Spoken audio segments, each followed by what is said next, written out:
সবাই দেখেন কোটি কোটি টাকার গাড়ি পড়ে আছে। এই গাড়িগুলো আমাদের দেশে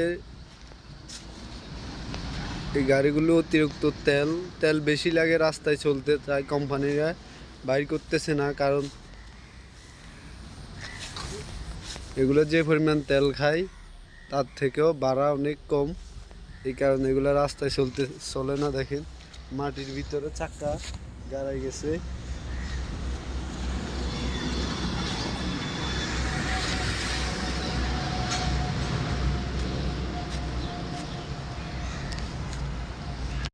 সবাই দেখেন কোটি কোটি টাকার গাড়ি পড়ে আছে।